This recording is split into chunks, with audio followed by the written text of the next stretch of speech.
Halo, selamat malam, selamat datang di Sandwich Attack dalam Wisata nada. wisata nada volume pertama. Jadi, sebelum kita bersenang-senang mendengarkan musik dari Turbo Kids, Magnolia Celebration, dan BATDD atau BATDD. BATDD. kita akan memperkenalkan tipis-tipis profiling ketiga band ini. Betul. Mungkin yang pertama ada yang lagi menjalankan tour nih, Transition Tour. Ini titik berapa Tangerang ini? Ini titik ke berapa ya? Kelima kayaknya. Oke. Berarti weekend tour ini. Iya weekend tuh soalnya weekdaysnya kerja kadang-kadang. Di mana ya? Itu. Oke. Berarti ini titik kelima, selanjutnya terakhir Bogor ya? Tapi ada rencana ekstensi sebenarnya lagi disiapin Dalam bulan ini juga. bulan Oktober nanti. Tapi Pijar, bukan di situ. Langsung ya. Gue sebenarnya penasaran ini sih. Turbo Kids ini sebagai as a band atau solo proyek lu? Sebenarnya solo proyek tapi kan personal gitu suka emosi ngeband gitu, jadi kayak harus butuh untuk tetap ngeband gitu. Tapi untuk proses kreatif bikin lagu dan lainnya tuh sendiri gitu. Kenapa nggak ngeband sekalian tapi? Jadi kan udah pernah ngeband ya, jadi kayak ada batasan kalau ngeband gitu kan. Jadi kayak Turbo Kids itu kayak lebih leluasa aja gitu. Jadi kayak ini saatnya gue mencurahkan semuanya di sini nih gitu. Gak boleh ada yang ganggu lah gitu. Dulu Iya. ada yang ganggu. Ada yang ganggu. Ini berarti otaknya semuanya lu ya? Iya di project ini ya. Oke. Dan selanjutnya ke Theo dulu kali ya. Boleh. Ke Magnolia Celebration. Yes. Eh, Ini kan yang gua research ya, karya pandemi. Si Iya, project pandemi. Magnolia Celebration. Kenapa? Maksudnya pandemi itu kan di rumah aja gitu, kenapa bikin band tiba-tiba? Karena kita nggak tahu lagi mau ngapain gitu pas pandemi. Sementara kita lagi menggebu-gebunya ngeband gitu. Terus kebetulan Vicky vokalisnya Magnolia tuh yang ngajak gue waktu itu. Karena kita bingung mau ngapain. Akhirnya ya bikin band aja lah. Dulu alasannya gini, seenggaknya satu lah DSP, satu lagu lah sebagai musisi. Ayolah iseng-iseng. Tapi akhirnya ya sampai hari ini sih gitu. Berarti itu tahun 2020 apa 21? 2020. Belum ada ini ya, di rumah aja gitu, masih untuk membangun band ini masih bisa ketemu gitu atau udah online? Masih colong-colongan sih kan, rebel ya, nggak terlalu ini banget. Jadi selama kita tahu kita sehat, terus juga saling jaga lah waktu itu kan. Jadi untungnya juga rumah base campnya tuh nggak jauh-jauh banget ya, antara kita ngumpulnya di BSD rumah kamar kita gitu. Masih aman jadinya. Tapi kalau Magnolia tuh yang bersatukan kalian berdua, selain teman-teman itu apa? Maksudnya kan awal dari Vicky terus lu. Awalnya stranger semua, jadi yang bener-bener magnet itu Vicky kenal si Niko, Panca, Wino, gue. Jadi bener-bener kita tuh selain Vicky udah nggak kenal siapa lagi, disatuin sama Vicky. Karena nggak tahu sih, gue mungkin salah tapi pada saat itu dia juga lumayan galau kalau ya, jadi menghasilkan lagu-lagu. Wah itu boleh ditanya sih. Oh, iya. Waktu lain ya Vicky kan? Oke, berarti mungkin band yang paling 2023 baru banget, BATDD. Gue tadi sempat kata Beset BATDD itu dari nama-nama personil. Oh itu benar itu? Wah beneran Oh, bisa berarti keren. bukan kaleng-kaleng ya, dia wartawan deh ya. Jurnalis. Iya. Apa tuh kalau boleh tahu singkatan dari? Yang tahu gua soalnya bimbingan anak terkuat di dunia, bener ya? Siap ya? Nah, ini dia makanya kenapa kita coba bikin singkatan gitu, dan memang kita kan suka apa ya, makanya ada-adaan aja. Jadi kita bikin singkatan tuh biar bisa di branding apapun yang kita mau lah gitu. Jadi bisa jadi nama kita sendiri, bisa jadi nama apapun gitu. Dan terakhir kemarin bimbingan anak tersiap di dunia. Bisa Ya. juga tadi terkuat, bisa juga. Iya, bener juga ya. Jadi bebas ya? Ya bebas. Tapi itu juga katanya menarik di katanya dipersatukan oleh Sekolah Musik Teologi. Yes. Betul. Itu gimana ceritanya? Awal mulanya itu gimana? Jadi setelah lulus dari sekolah musik gerejawi itu, gua dengan Tamaro yang basisnya, kita berinisiasi lah buat bikin band gitu, proyekan, dan gagal gitu. Akhirnya vakum atau kosong lah untuk band. Sampai akhirnya gue ketemu satu perempuan yang sama-sama punya pikiran tentang persepsi bunyi yang asing lah di kepala dia juga, jadi kepala dia gitu. Dea lulusan terapi musik, dan gue juga bergelut di bidang sound design, kita bunyi bla bla bla segala macam. Akhirnya Itu kita, kamu jurusan apa berarti? Kalau dia terapi musik, lu jurusan? gue jurusan gerejawi, Oh. cuman side-nya itu sound design, fisika bunyi gitu lah. Jadi akhirnya kayak, tapi sebenarnya belum jadi musik gitu. Jadi cuman kayak sinyal bunyi bla bla bla, terus kayak sekedar ingat waktu itu pertama ketemu dia itu ngomongnya kayak misalkan, deh coba tebak kalau gue ngomong A itu jadi A itu ada berapa spasial? Ada 4 dik, apa aja? A. Oke, kita record, beneran jadi A yang gue bilang A. Jadi kayak semacam apa ya? Semacam hal seperti itulah yang kita suka obrolin gitu kayak. Dan akhirnya itu jadi proyekan namanya Parodi Kamar. Waktu itu gitu ngomongin soal sinyal bunyi doang, bla bla bla segala macem. Dan akhirnya dalamnya ada juga kayak kita manipulasi sintesa suara apapun yang kita suka gitu. Terus akhirnya kita mikir, kayaknya ini dijadiin musik seru ya gitu. Tapi kalau berdua doang kayaknya nggak seru ya. Oke, kalau gitu gue ajak temen-temen gue yang di sekolah musik gerejawi tadi. Akhirnya kita bawa temen-temen yang lain, jebret. Dan ternyata sama-sama kompak nih, maksudnya kayak kita berlima itu kayak misalkan anak SMP nih, atau anak SD lah gitu, anak SMP gitu, anak SD. Capek banget nih belajar matematika, fisika, bla bla bla, tiba-tiba ada guru sekolah datang gitu kan. Woi ngapain belajar, udah studi aja gitu kan.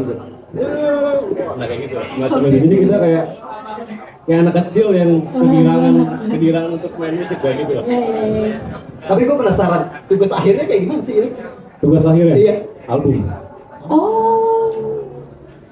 Iya sih, maksudnya? Tugas akhir di persekolahan itu. Yes, makanya di basket kita kan ada misalnya BTD dulu ekstrakurikuler kita. Begitu. Tapi ini juga menjadi tugas akhir kalian masing-masing atau enggak? Belum. Ya, kalau misalkan dibilang tugas akhir secara analogi itu tadi album itu.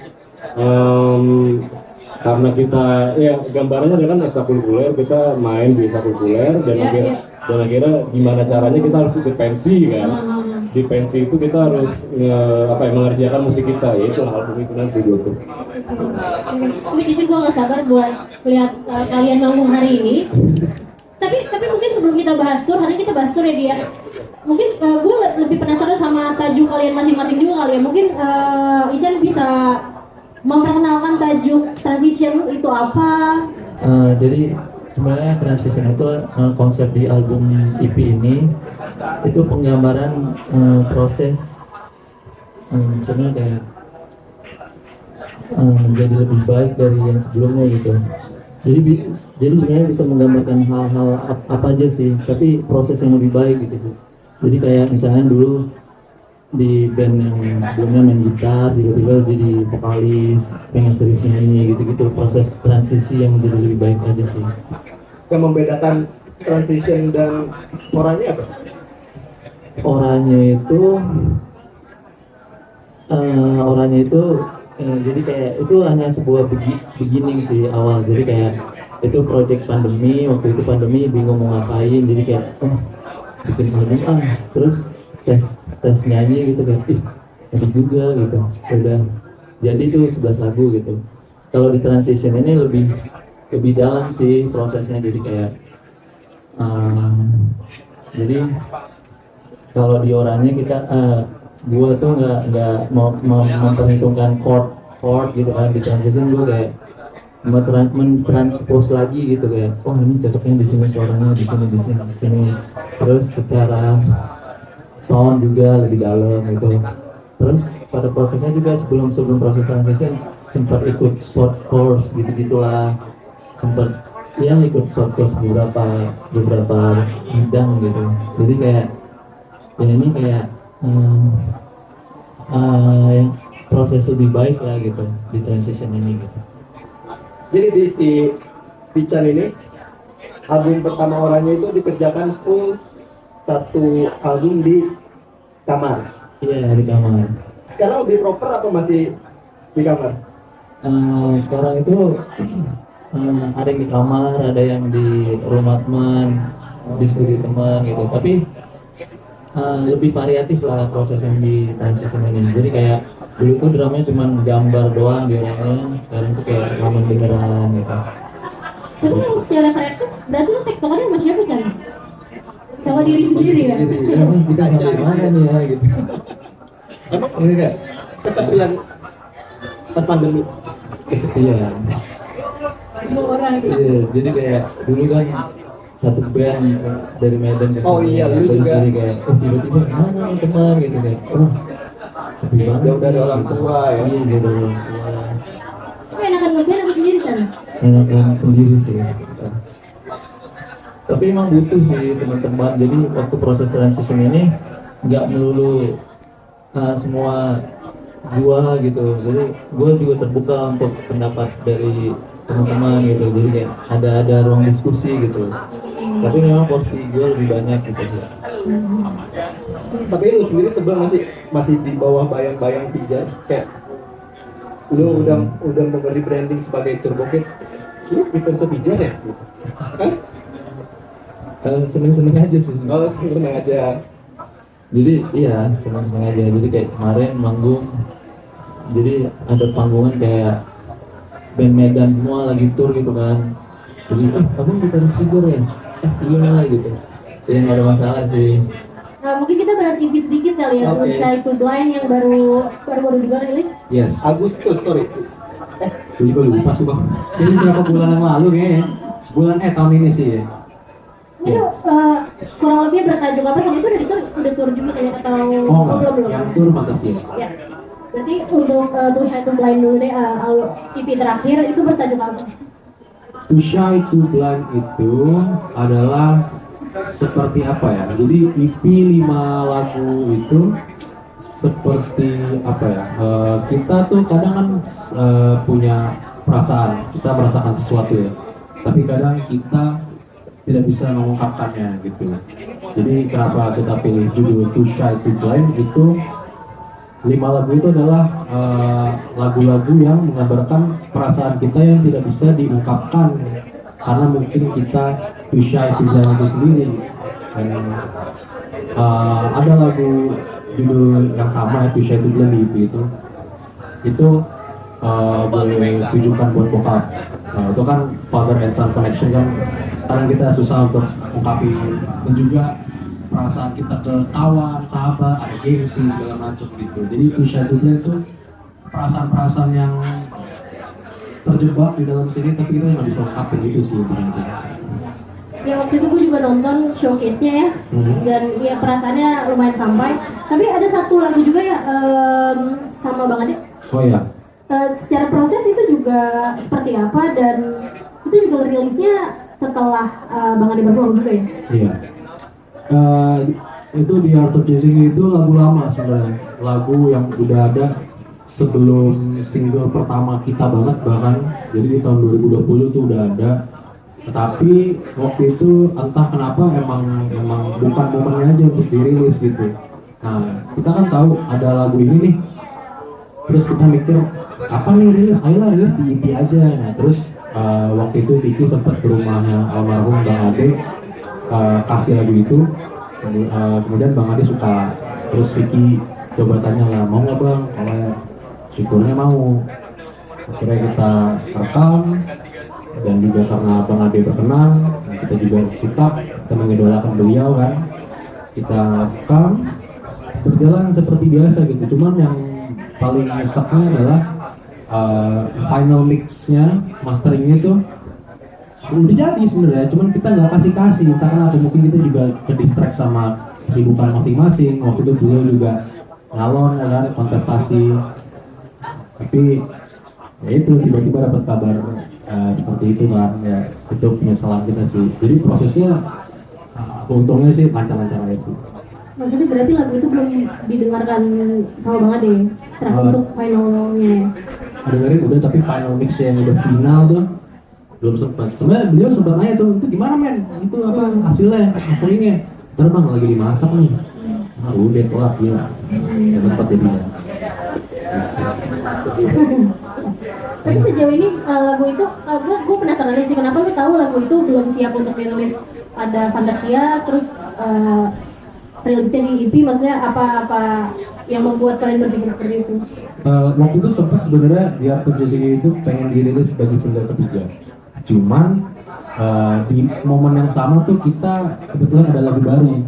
Jadi lagi asik sama lagu baru itu kan, yang Wali Sex itu kan. Kebetulan juga collab sama Bilal, Guru Jaya. Terus akhirnya voting tuh, berlima voting, yang 4 voting Wali Sex. Yang featuring Bilal itu. Nah, bisanya enggak. Gitu. Makanya di Jadi yang pilih itu siapa? Iya. Pokoknya di lagu Magnolia di Fantasia itu ada liriknya The Art of Chasing You, Leave Me Empty for You and There Is Not a Metaphor. Itu sebenarnya metafor empty. The Art of Chasing You itu harusnya 3 single pertama, tapi karena itu nggak jadi, ya nggak jadi. Ya, lu bikin sendiri salah. Hari ini di bawah? Di bawah. Oke. Hari ini akan membawakan lebih banyak di album Fantasia atau EP terbaru. Lebih banyak Fantasia sih. EP Magno yang baru itu kan moodnya lebih mellow ya. Kita lagi mood yang nggak mellow sih. Hari Minggu kan harusnya ceria. Enggak sih, gimana juga. Oh kalian se apa ya? Serius itu ya, kayak kita panggungnya hari ini mulai lagu apa ya gitu. Iya. Kayak, moodnya kayaknya enakan ini deh gitu. Mood aja sih, kayak mood aja kayak pengen pick ini biasanya gini-gini nih. Yang lagi ini ganti deh. Oh oke, aman, nggak masalah. Berarti nggak ada pakem checklist ya? Oh, nggak ada. Sekarang ke BATDD. Itu asik juga tuh. BATDD. Dapat bocoran bakal ada rilisan video nih. Betul. Di September ini nanti. Berapa track kalau boleh tahu? Ada 5 lagu. Boleh bocoran nggak sejauh mana proses EP BATDD? Udah sampai di tahap final mix, tinggal di master mungkin nanti jadi. Terus ya itu aja sih, master terus sih. Ada berapa? Ada 5 track. Master. 5-5-nya udah pernah dibawakan live berarti. Semuanya. Sorry, satu belum, karena satu lagu itu proses pembuatannya lumayan agak sialan gitu. Jadi gini, drummer kita itu kan apa ya? Ada dia lulusan dari sebuah sekolah musik yang memang apa namanya ngebangun imajinasi dia untuk bisa main drum itu nggak itu aja. Dan pada akhirnya dia dia mau coba main drum, tapi apa ya, gimana? Main drum dengan bercerita gitu, tak gimana? Jadi kayak dia pengen main drum yang bukan hanya sekedar beat tok gitu. Jadi akhirnya oke, gue bilang ke dia, jadi bang, kalau selama ini kita bikin, misalnya dalam proses pembuatan lagu, song dulu baru drum masuk. Sekarang gue pingin lu coba drum dulu lu bikin dan kita masukin song ya. Dan pada akhirnya kita kewalahan untuk itu karena ternyata benar-benar bercerita drum ya. Temanya banyak banget, terus tempo berubah, suka berubah. Dan dari situ justru kita nemuin hal baru yang kayak gila, ini lagu gila banget, maksudnya gambarin tahun 2024 banget secara objektif ya. Jadi semua macam genre yang acak-aduk gitu ya, yang bahasa norae acak-aduk gitu, itu ada di situ gitu. Jadi dan itu nggak bisa kita bawain dulu sementara karena memang segitu rumitnya. tapi bisa didengerin nanti ketika sudah dirilis di platform gitu. September? September, tanggal belum tahu tentu kapan, tapi September udah pasti. Proses kreatif gue penasaran nih. Ini semuanya orang pinter ya kan? Enggak. Makanya nanti kan kayak justru karena kita bikin lagu bikin nama band BATDD karena kita ketololan ketololan untuk mencari nama gitu loh, ya kan? Jadi Di arah sana. Iya. Oh, di arah sana kan. Wah, ya. Itu kan gampang tinggal hire konsultan aja kan? Nggak, kalau proses kreatif pembuatan si TV ini kayak gimana sih? Pasti di belakangnya perlu adakah senggol-senggolan? Tapi nggak enak nih kayak gini bla bla bla bla. ya. Secara garis besar untuk album pertama ini itu gua dan Dea yang membuat kerangka sampai dari kerangka lagu sampai jadinya lagu itu sendiri songnya, baru kita serahin ke tim untuk di aransemen sedemikian rupa. Dan boleh cerita sedikit ya apa namanya lagu ini tuh memang karena tadi kan berangkat daripada kita ternyata kita seanak kecil itu ya gitu, dan selama karena buat kita bareng-bareng gitu, kita nggak mau bikin lagu yang kita nggak bisa bertanggung jawab atas apa yang kita buat gitu. Jadi akhirnya kita kayak anak kecil kok masih kayak bocil gini, gak usah sok dewasa lah gitu. Jadi akhirnya yang kita buat itu lagu-lagu yang dimana gimana ya, visualnya itu kita lagi masuk di dalam kebun binatang lah gitu. Masuk kebun binatang, kita ngeliat gajah di penjara, terus kita ngeliat rumput hijau yang luas banget, yang seru banget, kita guling-guling gitu. Terus kita ngeliat ada kakek gajah, ada dokter gajah kesakitan, bla bla bla kayak gitu. Tapi itu analogi gitu daripada pokoknya gitu anak SD yang masuk ke binatang bla bla bla. Terus makanya dalam tema itu akhirnya judul lagu yang kita buat juga pun bersamaan dengan itu, kayak anjing yang damai, terus bersin gajah, terus tamasnya dibuka. Berarti secara lirik lo dan Dea atau? Iya, gue dan Dea. Berarti itu kira-kira menceritakan tentang si gajah dan si anjing itu atau apa? Betul. Jadi kita mengambil analogi hewan dalam kehidupan manusia. Oh, jadi ini akan menjadi karakter berarti di dalam masing-masing lagu. Betul. Seperti itu ya. Jadi gitu. Jadi kayak misalkan manusia gitu kayak manusia yang kayak ngeluh sakit dulu akhirnya oke, kita coba ke dukun gajah, coba kita ke dokter gajah, coba kita ke kakek gajah, ternyata nggak sembuh juga. Ternyata itu dilengkapin pas di lagu Anjing yang Damai. Ternyata kayak di Anjing yang Damai itu diceritain bahwa bahagia itu ada di sekitar lo aja yang nggak ngerasa gitu. Karena Anjing yang Damai itu terinspirasi, ini bocoran dikit lah ya, gak apa-apa ya.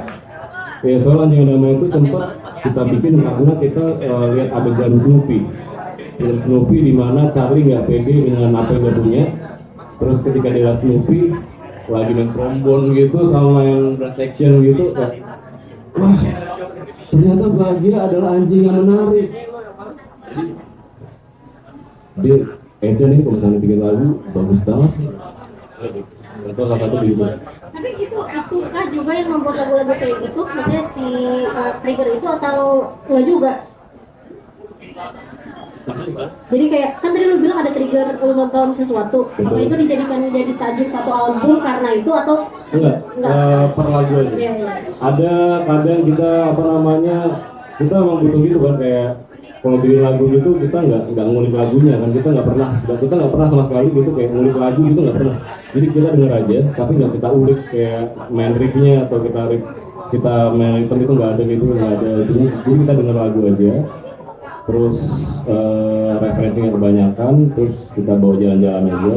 Kadang kita aneh-aneh gitu di rumah, suka di dalam kardus berdua gitu misalkan, ya gitu pokoknya kayak bersatu di dalam kardus.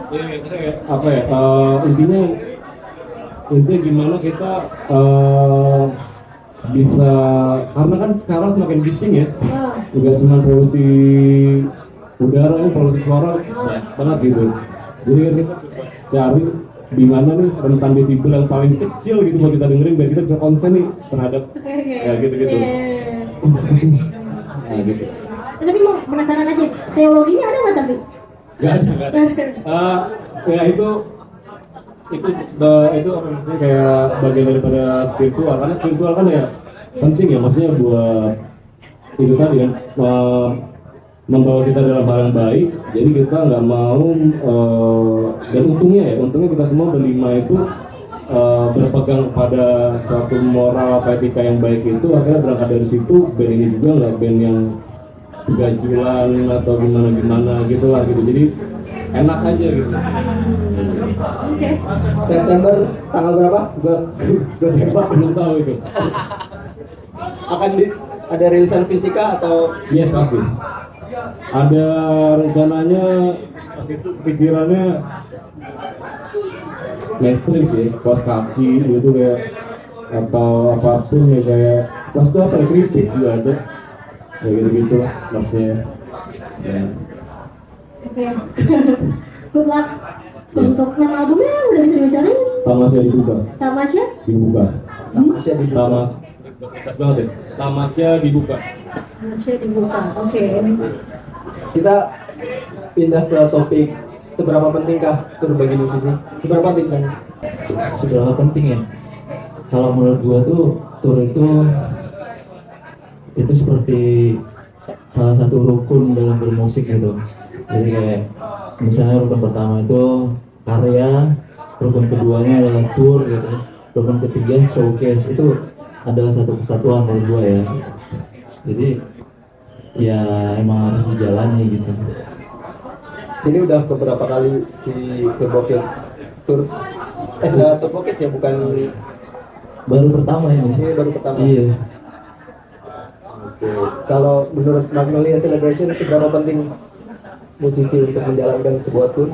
Menurut gue sih penting ya, penting. Tapi menjadi penting ketika kita manfaatkan tour itu. Jadi Manfaatkan apa? manfaatkan tour itu sendiri. Jadi menurut gue penting itu karena dari lewat tour itu pertama kita bisa memasarkan karya kita ke market yang lebih luas. Kayak misalnya mungkin tour sampai ke luar kota lah, sampai ke Bogor, Semarang, ke Jogja, Surabaya.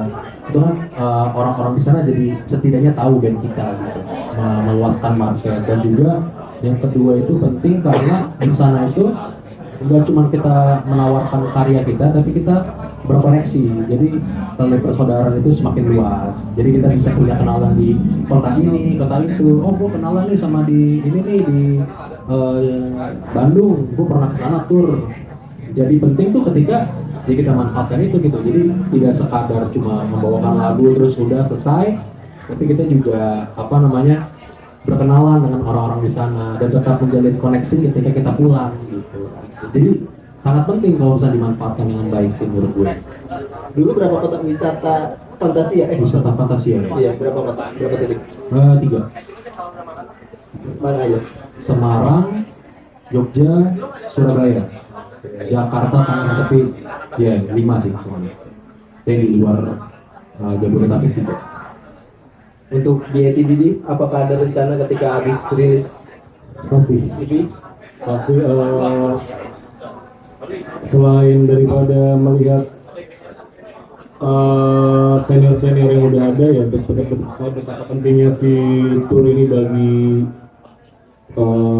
progres daripada sebuah musik ya. Kita sebenarnya berangkat daripada band itu sendiri ya. Kalau band itu jarang kumpul, itu tour itu nggak berjalan buat gue. Jadi kayak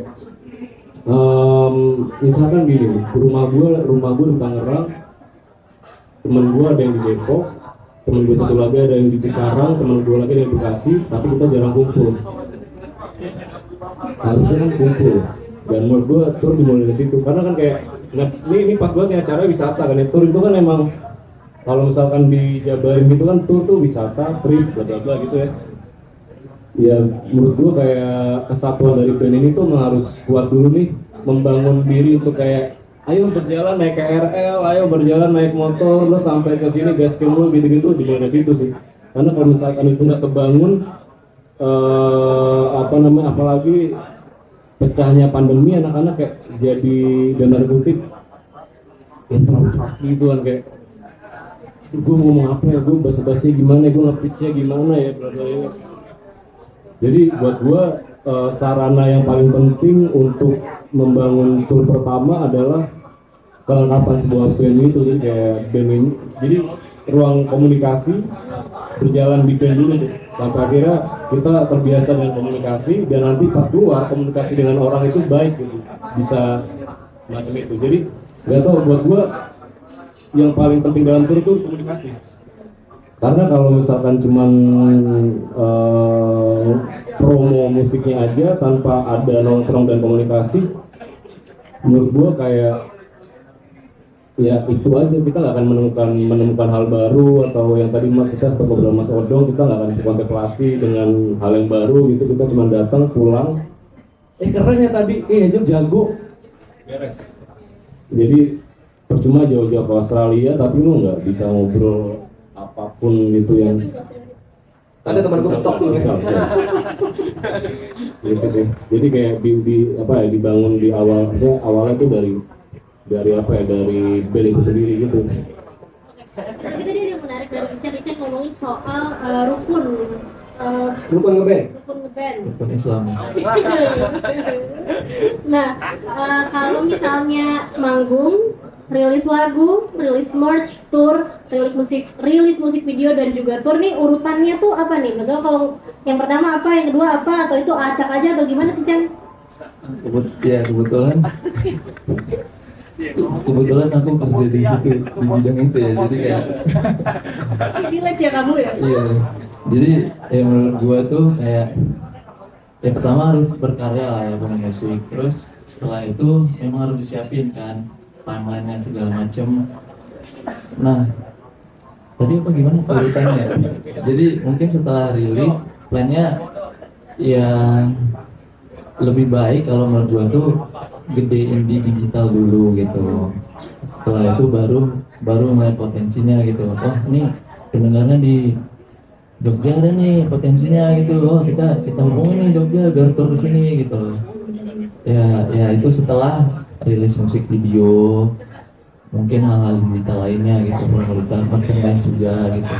Baru setelah itu tour gitu, setelah ngeliat potensi yang ada gitu.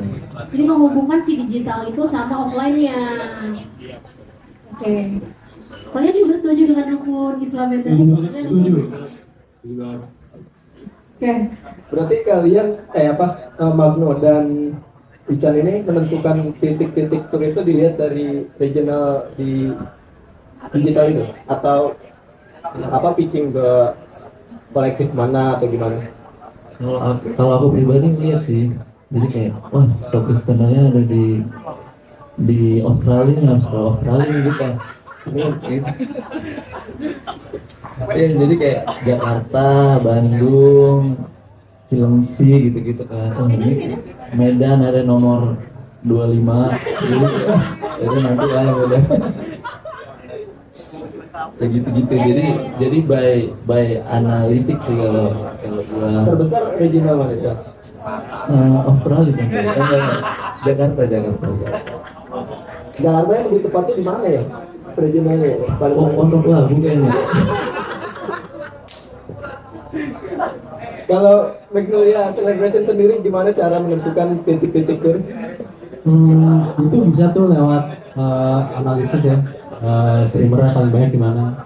Terus yang kedua, yang paling memungkinkan sih kira-kira temen ada di mana ya gitu. Soalnya kita juga dibantu sama senior-senior kita yang udah duluan tour, ada Tiket Polis juga ngebantu untuk membangun tour ini supaya bisa berjalan buat Magnolia gitu.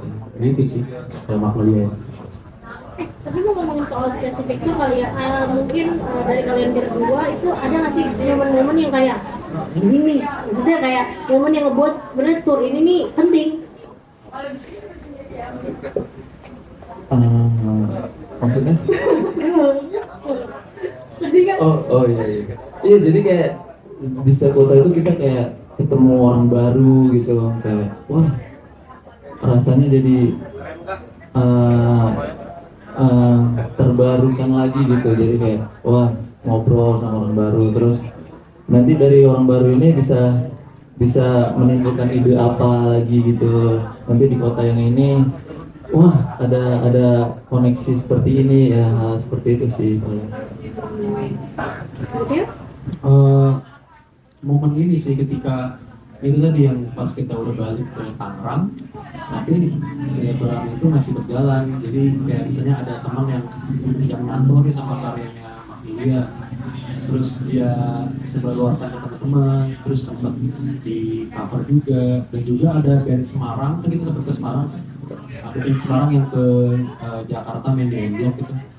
Jadi kita punya apa ya, punya teman baru lah, kan rasanya kan asik ya, punya teman baru, punya pengalaman baru dan opportunity baru. Itu sih yang kayak wah gila, oh ini penting nih. Jadi kayaknya yang jadi poin yang paling penting tuh, oh ya silaturahminya sih, persaudaraannya gitu, connectionnya ya. Mungkin dari BATD ada yang ingin dapatkan kiat-kiat tour dari Turbo Kids dan Magnolia Celebration. Ada pertanyaan kiat-kiat Jangan nih. Ya, jadi benar kata Bang Ican juga ya. Kebetulan juga Bang Ican waktu itu bantu buat rilis ya, bentuk itu ya, solo juga. Iya, waktu itu solo juga dibantu Bang Ican, distribusinya.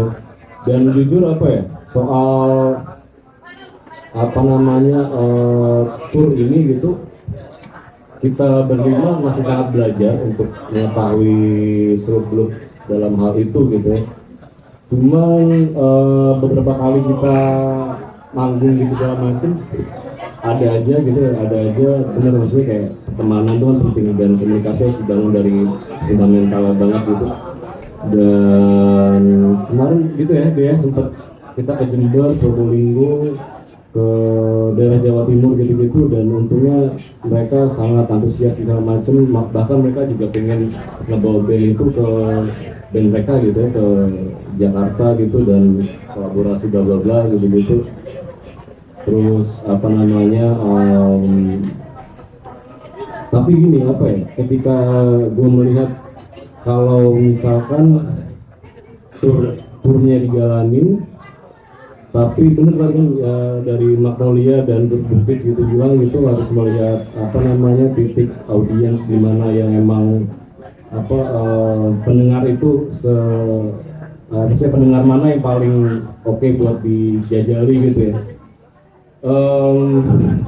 Yang paling sulit sekarang tuh melihat kebiasaan daripada pendengarnya itu. Jadi kayak apakah ketika ini lagu disampaikan di tempat yang oke atau nggak oke gitu, lagu ini tersampaikan secara kebiasaan mereka enggak atau enggak gitu. Maksudnya kayak misalkan ada kan apalagi baik banget ya cacahan audiens gitu yang ini kulturnya apa gitu. Jadi karena kita kebingungan dan pusing soal itu, ya udah kita bikin musik aja dan ada tawaran apa ya kita sikat aja, kecuali misalkan titiknya itu emang nggak penting ya, maksudnya nggak penting dalam arti kayak nggak bikin suatu lonjakan mungkin ya gitu ya, atau apapun lah gitu yang kayak apa namanya jadi cuma pulang aja gitu, datang pulang terus dibilang oke, dibilang keren, selesai aja gitu. Jadi kayak buat apa gitu, itu mempelajari kebiasaan atau ya gitu, mempelajari kebiasaan dan lifestyle-nya pendengar itu yang susah gitu. Tadi mungkin tadi nyambung juga sama yang ngomong memanfaatkan tur. Nah, tapi gimana nih caranya biar tur bukan cuma sekedar tur, bukan lu cuma manggung terus selesai kayak tadi yang sama kita juga memanfaatkan tur itu gimana sih buat band? Tapi mungkin belum memanfaatkan, gue juga penasaran sama prosesnya. Mungkin di sini ada juga yang ngeband dan pengen tur, itu gimana sih caranya? Memanfaatkan dulu kali ya. Ya boleh. Jadi ketika kita sebenarnya nggak beda jauh sih ketika kita tur sama ketika kita ngedit di kota sendiri atau di kota dekat kita gitu. Yang pasti mingle itu, bergaul itu perlu ya.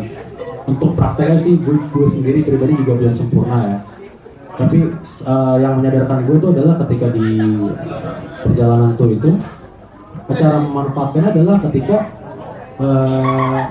sebelum manggung itu kita tahu, kenal, ngobrol sama orang-orang di sana, sama kolektif-kolektif di sana, dan juga kalau misalnya mereka punya kulturnya sendiri, kayak misalnya waktu itu di Semarang, ayo habis acara kita makan soto nih di sini, ayo ikut, dia sediain minuman apa ya, cobain aja segala macam.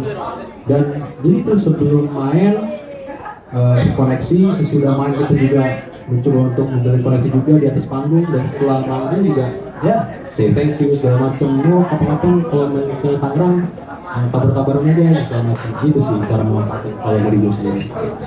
Lanjut ke Ican atau prosesnya dulu? Gimana? Tour ya? Gimana cara tour ya? Jadi beruntungnya si Turbo Kids ini, jadi Ican ini pernah ngejalanin tour bersama Pijar gitu kan sebelumnya. Jadi dalam tour itu bergaul lah sama kayak penggiat skena di tiap-tiap kota gitu. Misalnya kayak di Surabaya siapa, di Semarang siapa, di Solo siapa, Bali siapa. Nah sekarang itu prosesnya itu ya menghubungi orang tersebut, kolektif itu lagi aja gitu. Mungkin dia tuh udah nggak jadi penggiat lagi, tapi dia pasti ngekoneksiin ke orang-orang baru yang jadi penggiatnya sekarang gitu sih. Ya tapi berdasarkan data lagi sih. Jadi kayak oh di Semarang nih siapa ya teman, oh si Adit nih, si Adit Mada gitu misalnya. Wah cek apa kabar, bla bla bla bla bla. Gua mau tur nih, baru rilis itu nih, kira-kira gimana ya. Setelah itu diskusikan. Nah, ya di kota-kota selanjutnya seperti itu juga gitu. Memanfaatkannya gimana ya? Jadi kalau gue tuh ya dengan jadi gini nih ya kan. Jadi kan kadang tuh tour itu kayak misalnya tadi juga dibilang Dika belum ngomong.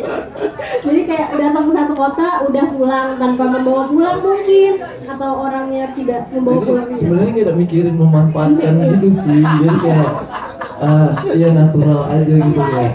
Ya gitu. Wah berteman gitu lah jadi kayak.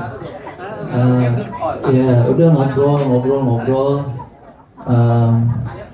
Ya punya gak ada hal pemanfaatan sih gitu. Jadi kayak ada kedekatan emosional aja.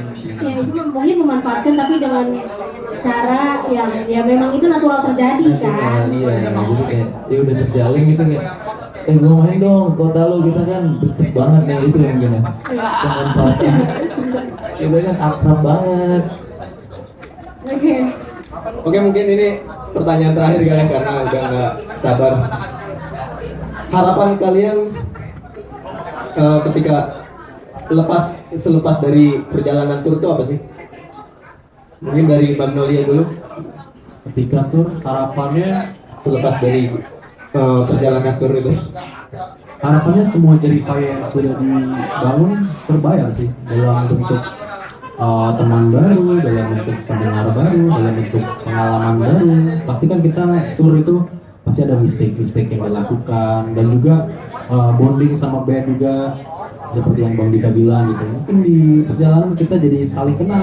Oh ini orangnya begini, orangnya nih, oh ya udah deh temen gue gitu ya, sama malah gitu. Jadi yang dinanti adalah ketika selesai tour semua berbuah baik sih.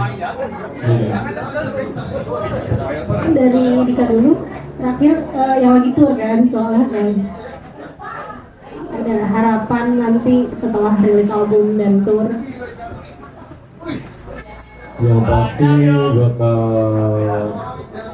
cari orang untuk kita mau timba ilmu pasti dalam hal tour ini ya. Karena kalau misalnya di podcast ini kan ada hal-hal yang kayak rumus-rumus yang belum bisa dikeluarin mungkin ya. Jadi harus ini tadi ketemu dulu dengan channel-channel yang udah pernah tur sampai ya begitulah gitu. Udah pasti gue mau ketemu lo bang. Tapi kayak ngobrol dong. Di kantor ya. Nah, jadi benar pasti bakal seperti itu karena kita berangkat dari band yang tadi ya, maksudnya kayak anak-anak yang pengen nge-band aja, terus kayak sebebas itu dan nggak mau punya materi yang rumit-rumit. Jadi kita dan ternyata gini, maksudnya sih jujur ya, kita bisa undang Mas Odong ke sini dan gue lihat rangkaian Turbo Kids, kita berlima langsung ya bukan gitulah. Gitu. Kan karena selama ini kita gitu berjalannya mainnya di kolektif gitu segala macam, dan pas di sini gitu kayak wah ini maksud gue kayak ini berarti loncatan terus gitu jadi kayak jadi kayak oke jadi setelah album ini rilis sudah pasti kita akan mendatangi orang-orang yang udah menjalankan tour segala macam itu, saya pasti. Masih banyak batu-batu lainnya.